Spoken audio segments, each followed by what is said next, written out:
Welcome to the latest episode of Integrated Recruiting. I'm Nikki from The Leap, and I'm here with Mark from idibu and Darren from SourceFlow, and we're going to be talking about the importance of integrating your website with your CRM. So SourceFlow has been making waves. So SourceFlow is a recruitment website builder, I think it's fair to say, that specialises in the full suite of candidate attraction. How's it all going? Yeah, it's going well, really well. We've had tremendous success over the course of the last couple of years, and we're enjoying every single minute of it, to be honest. So you're right, we build recruitment websites for obviously recruitment businesses, but there's a lot more to it than that. There's a sort of an underlying platform that sits there for candidate engagement and client engagement, but also consultant engagement as well. So it's not just your stereotypical recruitment website, it's a full marketing solution which our customers use to drive better candidate acquisition and better client acquisition, whilst always providing the reporting capability to understand where your traffic's coming from, understanding where your candidates are coming from, where your clients are coming from, and then obviously passing it off into third-party services, solutions as well.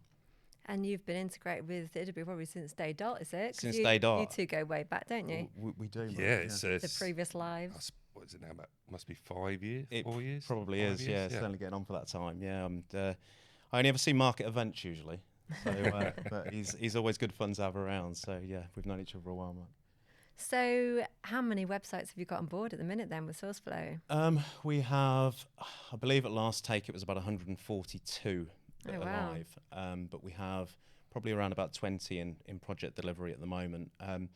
Ranging from some of the biggest brands in Europe, so in Pelham Group, they trust us with all of their brands that we work with, to some smaller independent recruitment companies as well. However, we have a really strict ICP, so unless a recruitment business really values marketing and has a marketing team or a marketing outsource, we probably wouldn't be best fit for them.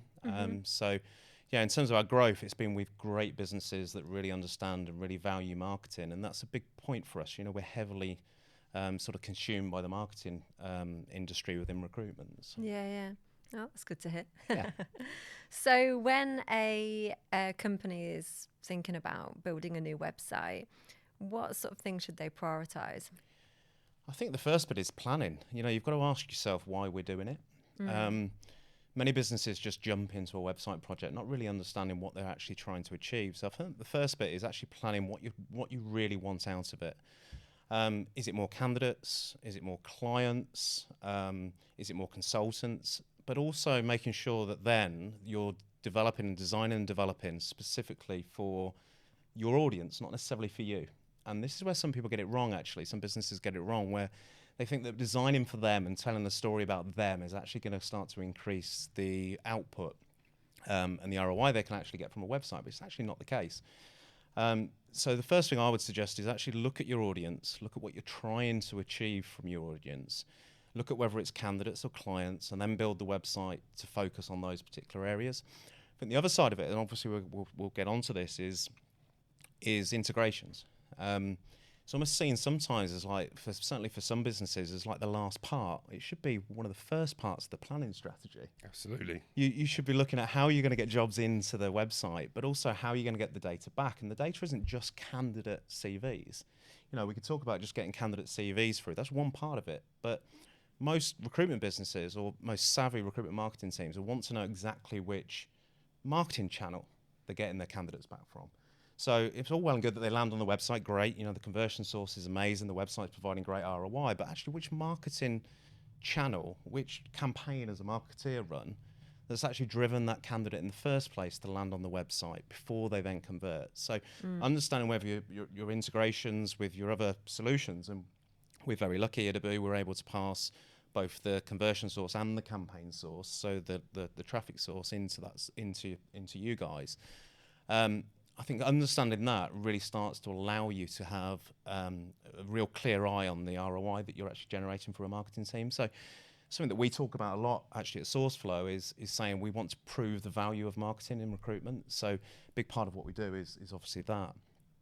But in those data gaps, they're the bane so of every many. marketer's life, those black holes. Well, it's delivering tangible results on the marketing output, isn't it? Which is it's not easily done through passing data from website to website, application through redirect to website. I think one of the challenges that most recruitment marketeers face goes back to what I said just a moment ago, which was proving the value, right? Marketing is still relatively new in recruitment, right? Let's not make no bones about it. Yeah, people have really adopted marketing over the time, but there are still so many businesses that I speak to that don't have a marketing function. They could be 30, 40, 50, 60 heads, still don't have a marketing function. And you start questioning why. And it's generally because they can't see the return on investing in marketing.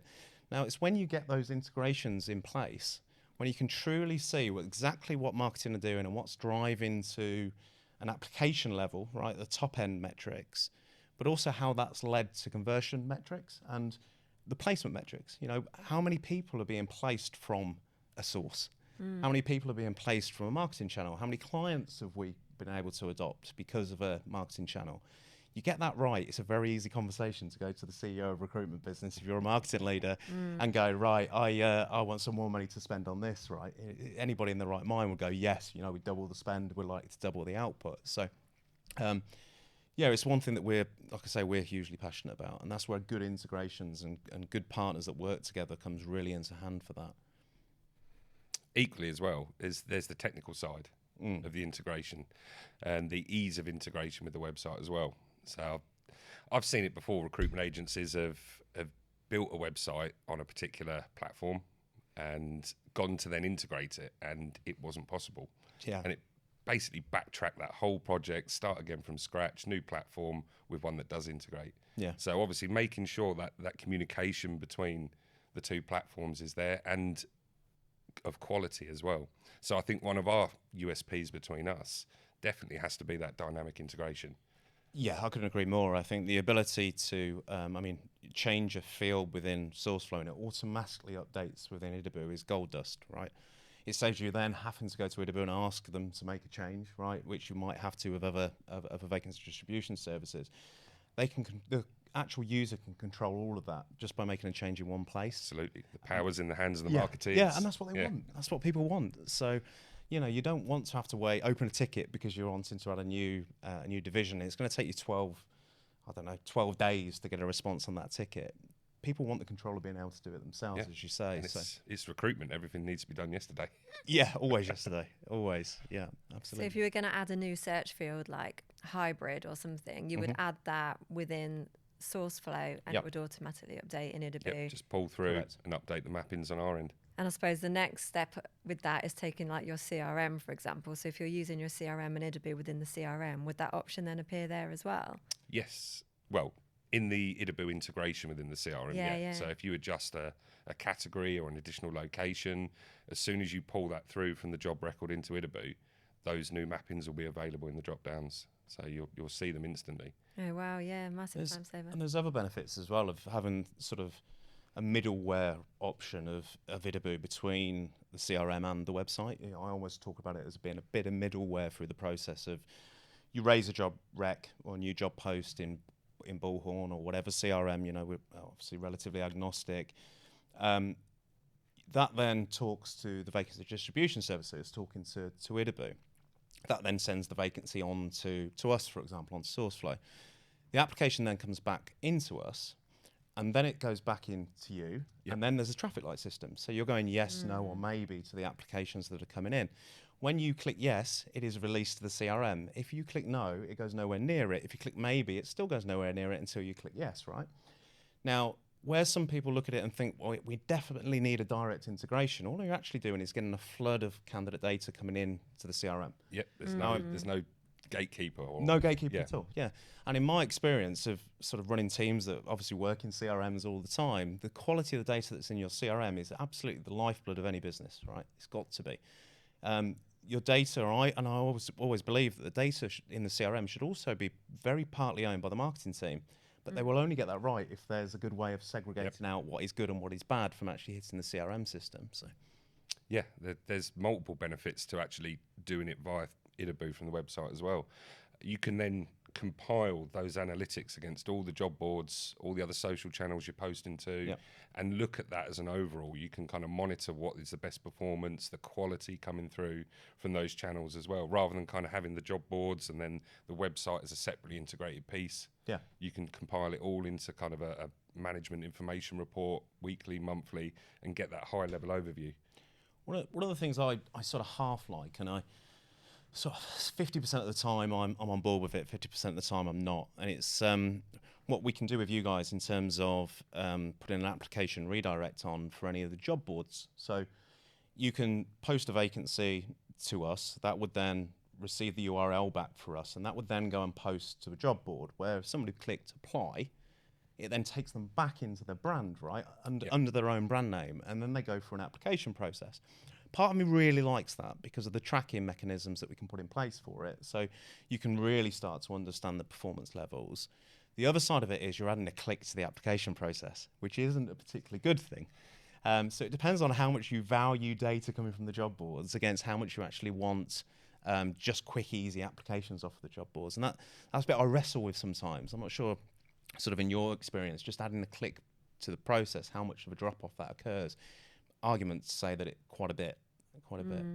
I think it depends on the kind of roles that you're advertising, the sector you're working in. I mean, like in high volume temp, for instance, or high volume low level roles, there is drop off because it's ease. They're applying to multiple roles simultaneously, just trying to get a job. When you go up the ladder a little bit and you're dealing more with the senior professional perm roles, if someone's going to apply for a job, they will go through that process. They will fill in that form wherever it takes them and submit their info. I think you've got a very good point there. I think if the jobs are right and the candidate actually wants to really engage with that role, they're going to jump through an extra hoop.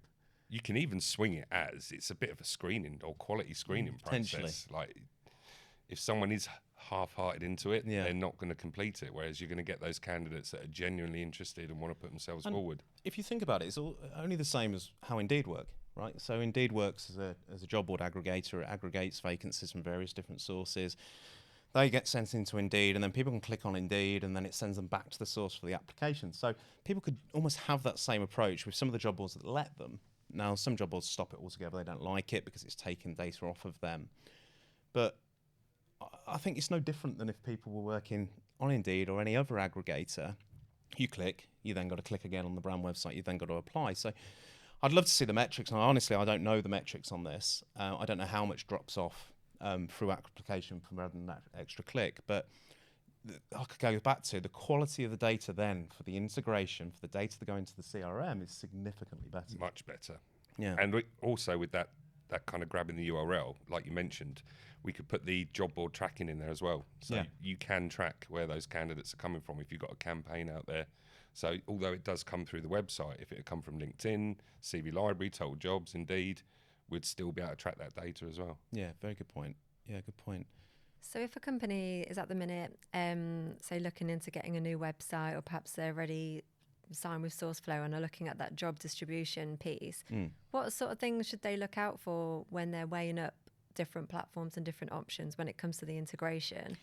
It's a great point. I think the dynamic nature of integration is obviously going to be key. What you don't want it to be, and we touched on it earlier, is beholden to the vacancy distribution service to have to make those changes for you. So I think that ability to adapt based upon a change within one system and it working in the other, I think that's really important.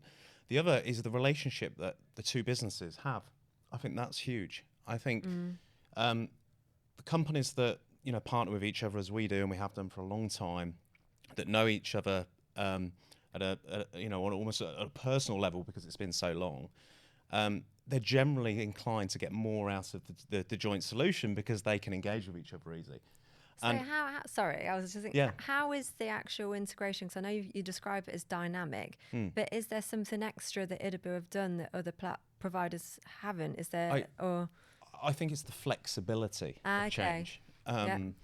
You guys have been massively flexible in terms of creating things that will really help our users as well, as opposed to it being, well, it's just how it is. You know, you're looking at better ways to service the customer base that we have together, which I really love. You know, that's a true partnership.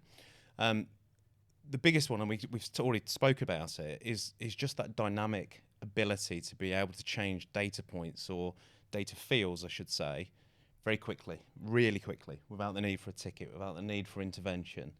That's huge for me. That's huge. It means, you know what recruitment's like, right? It's got to be done yesterday. Yeah. There's a pressing need because we've got a new division launching, and they're launching tomorrow, and we totally forgot to tell you that we're doing that. And then they come to you and say, "Can you make that change today?" Or they come to you and go, "Can you make that change today?" You know, if you don't do it, and a lot of the time, well, it's a wait for a ticket. You know, it's got to be actioned. So being able to have that dynamically talking between the two systems saves so much time, and it's quicker time to value, right? So absolutely, yeah.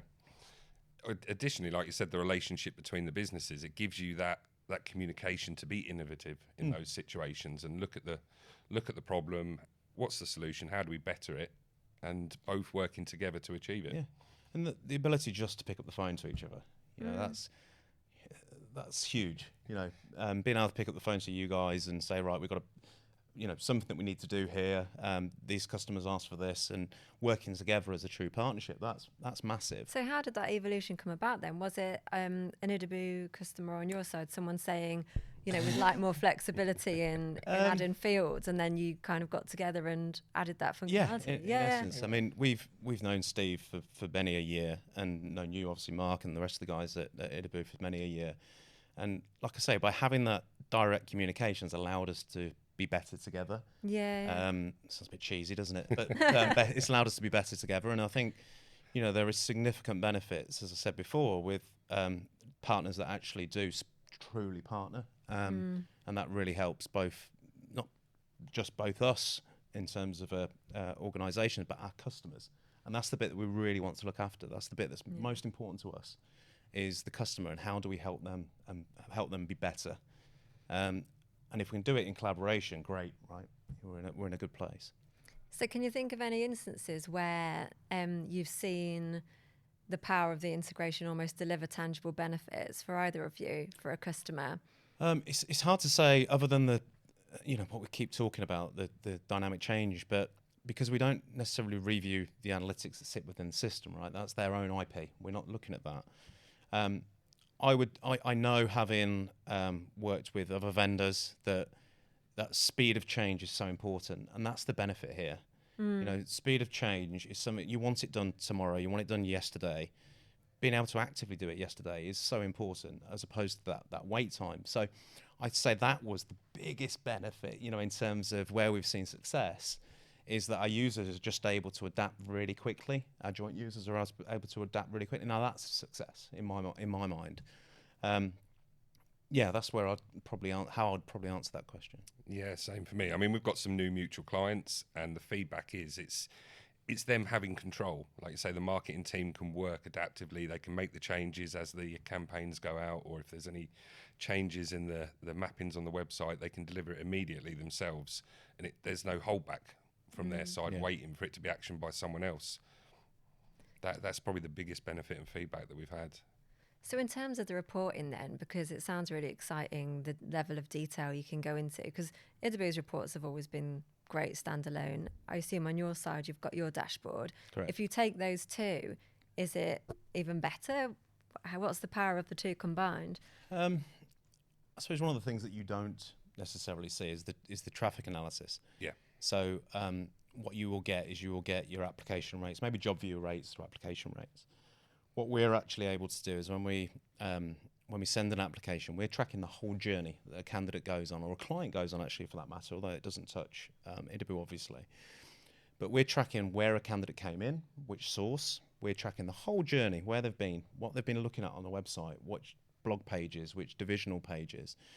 And we then, as soon as they make a conversion, we're sending the data on to you, other than the journey data, right? So we're sort of that missing part. Yeah. We send you the data analytics, or the data. You've got great analytics on, application rates and job view rates and all of that great stuff. What we're saying is, where were your candidates going around the website, right? What were they doing before they landed as an application? If we get to the level and we can send you journey data and that's interested in being viewed within idibu, that conversation that a consultant can actually have with a new prospect, with a new candidate, could be elevated on the fact that they actually know not just about the job, but what they've been viewing, what they've been looking at. They might have been looking at interview advice. They may be particularly not a particularly good interviewer. They might have been looking at how to write a better CV. So instantly that consultant knows that, those types of things. Yeah. Let me help you with that. Yeah. Exactly that. Yeah, exactly that.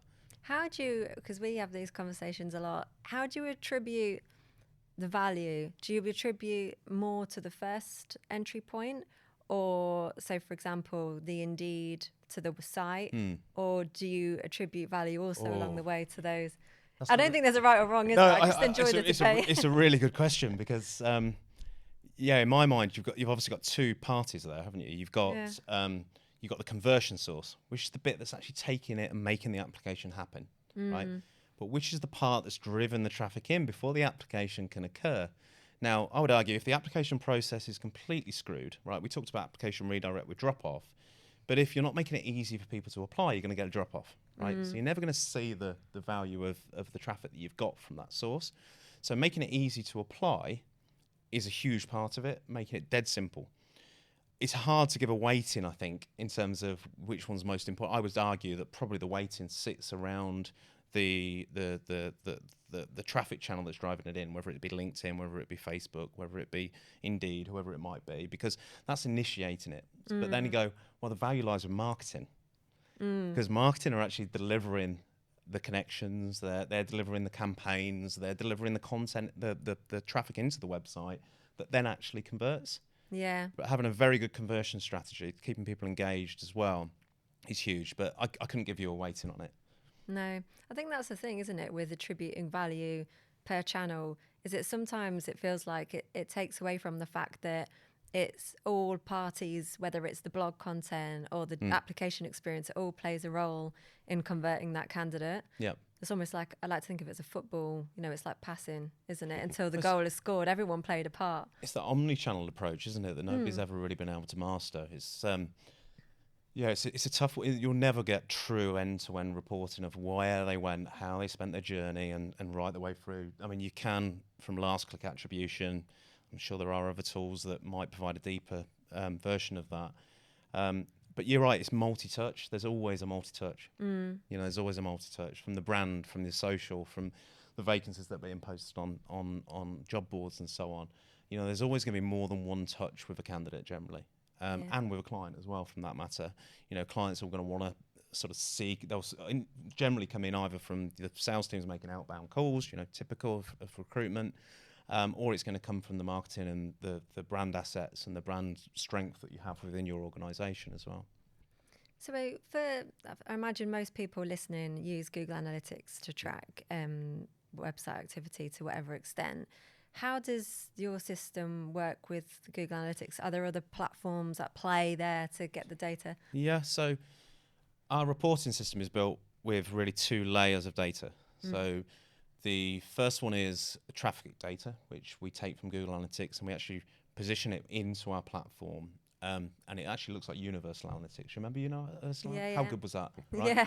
Then people moved to GA4, and people are like, what on earth is this? We have no idea how to use it. We're struggling to run the reports. So we have these predefined reports that are automatically populated by Google data, Google Analytics data, but they look like Universal Analytics. That's what people like.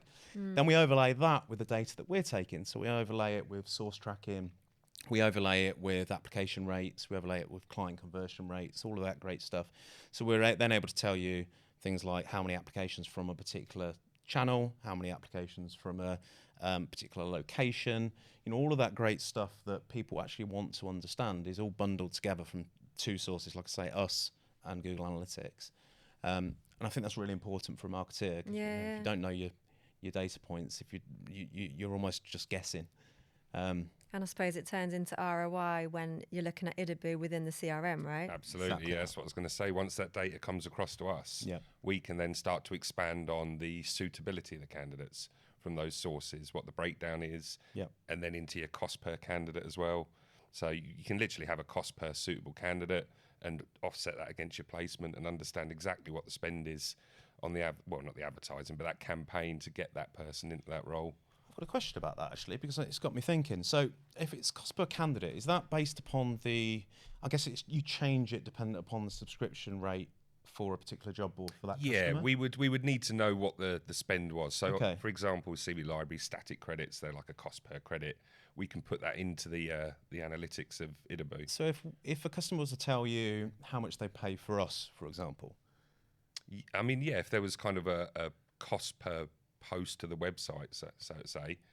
No, okay. I was thinking more more like a subscription, like yeah, a monthly if we treat it as like a subscription, because essentially we're a software as a service business, so it's a fixed monthly cost. And if you were to take the fixed monthly cost and then divide it by the number of applications, that would give you a cost per application. That is incredible.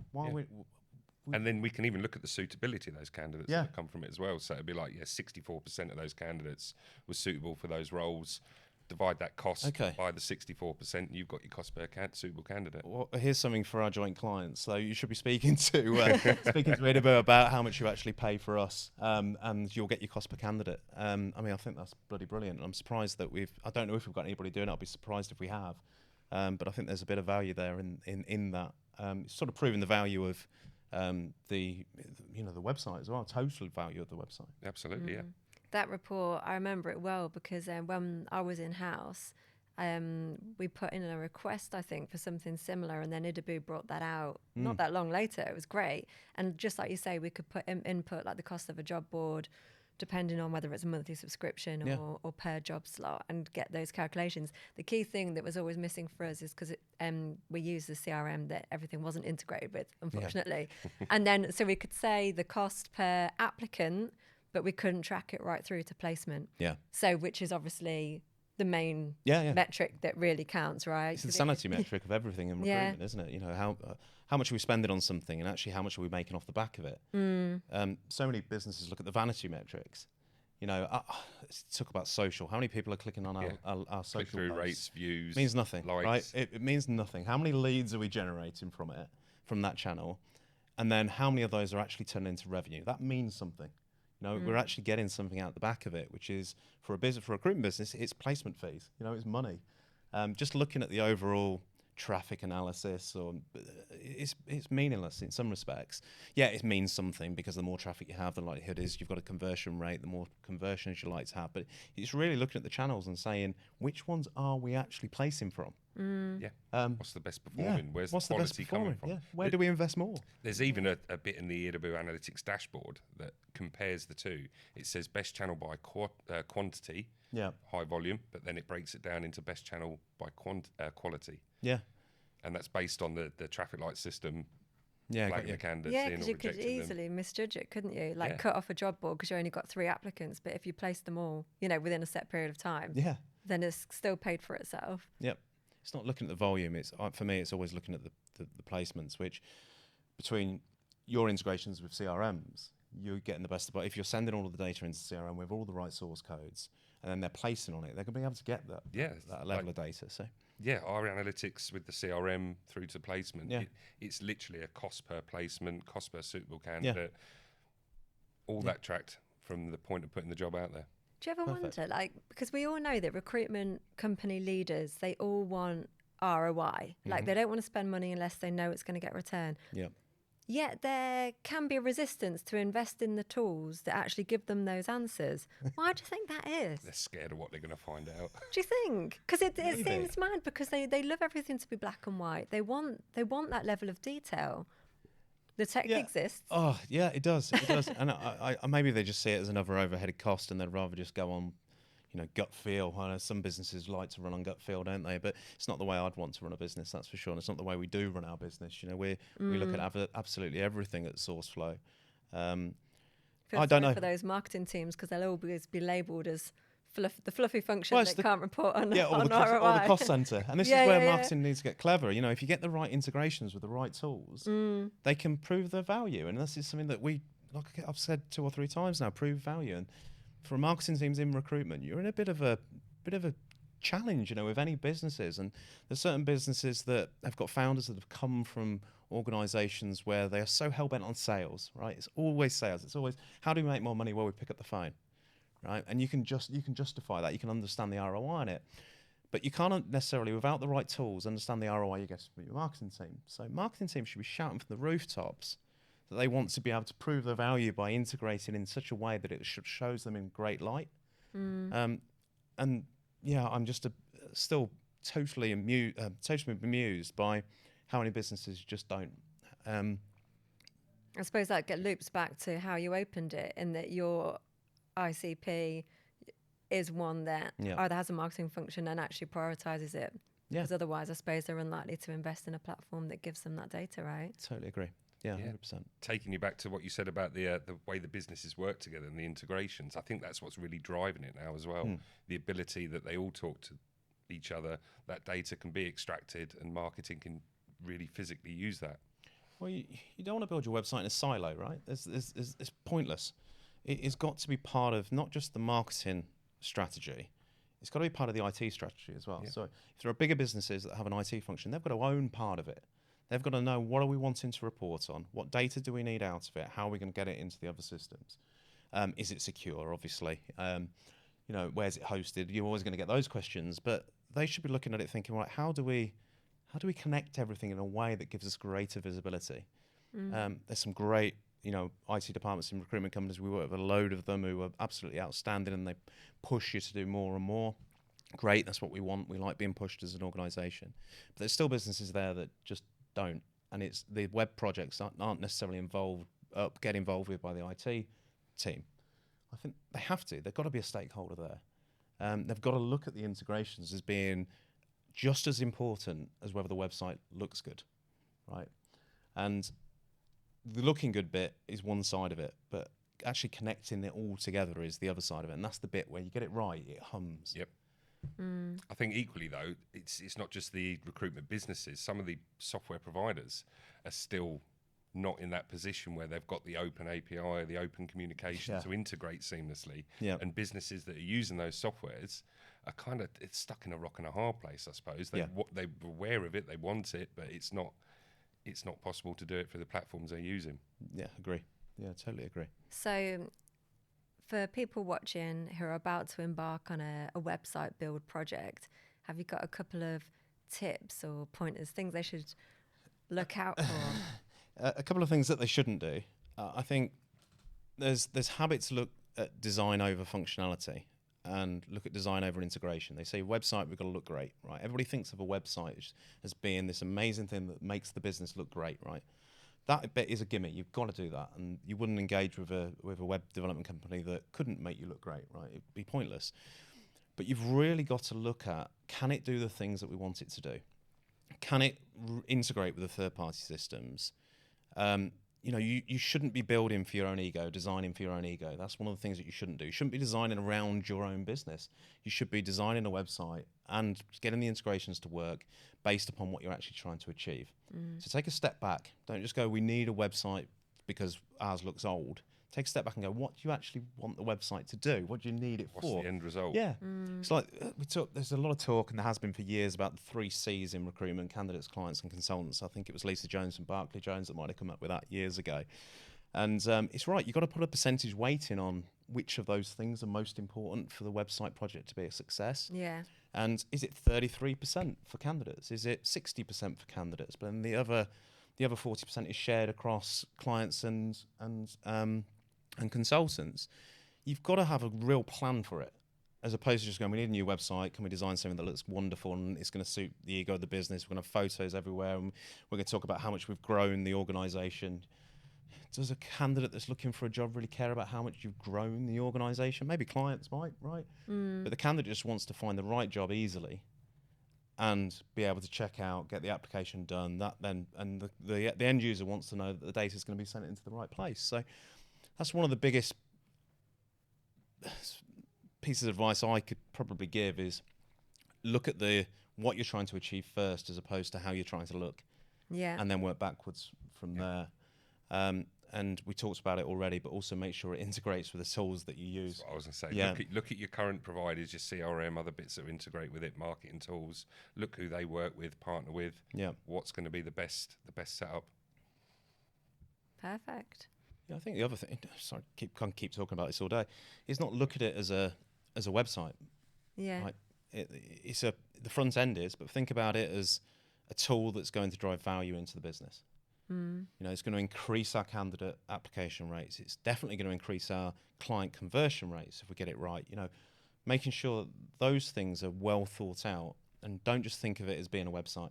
Think of it as being a real marketing tool, a real engine that behind the scenes. Because when the lights go out in the office and everybody goes to the pub on a Friday, that website's still really working hard for you.